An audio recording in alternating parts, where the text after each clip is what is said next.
द्वापर युग में भगवान विष्णु ने श्री कृष्ण के रूप में धरती पर अवतार लिया था और श्री कृष्ण और राधा को सच्चे दिल से मानते हो तो वीडियो के लिए एक लाइक तो बनता है। श्री कृष्ण और राधा के प्रेम कहानी को कौन नहीं जानता। कृष्ण के बिना राधा अधूरी है तो राधा बिन कृष्ण। जहाँ कृष्ण का नाम आता है वहाँ राधा को भी याद किया जाता है। कृष्ण का बचपन गोकुल में बीता था। कहते हैं कि श्री कृष्ण और राधा के बीच इतना गहरा प्रेम था फिर भी दोनों का मिलन नहीं हुआ। हालांकि कुछ पौराणिक मान्यता ऐसी भी है जिसमें कृष्ण और राधा के विवाह का जिक्र है। ब्रज में ही भांडी रवन नाम की एक जगह इस बात की गवाह है कि श्री कृष्ण और राधा का विवाह हुआ था।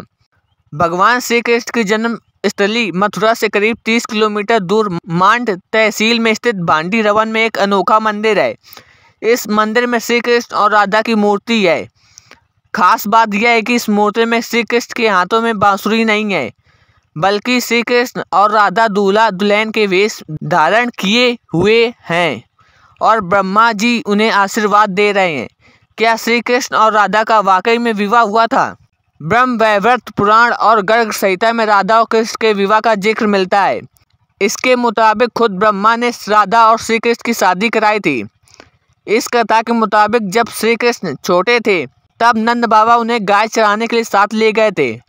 गाय चर रही थी और नंद बाबा थक गए, इसलिए वह एक पेड़ के नीचे लेट गए और उनकी आंखें लग गईं। कुछ देर बाद उनकी आंखें खुली तो सूरज ढल चुका था और चारों तरफ अंधेरा हो गया था।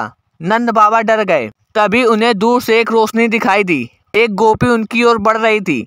वो गोपी और कोई नहीं बल्कि राधा थी। राधा ने देवी का रूप धारण किया था।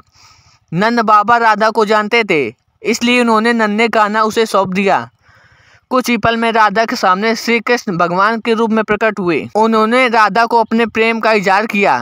राधा भी श्री कृष्ण से प्रेम करती थी। कुछ ही समय बाद जगत गुरु ब्रह्मा वहां प्रकट हुए। उन्होंने मंत्रोच्चारण किया और अग्निकुंड के साथ राधा और कृष्ण ने गंधर्व विवाह संपन्न किया। विवाह होने के बाद ब्रह्मा जी चले गए और श्री कृष्ण भी अपनी बालावस्था में वापस आ गए। Thanks for watching my video. Like share.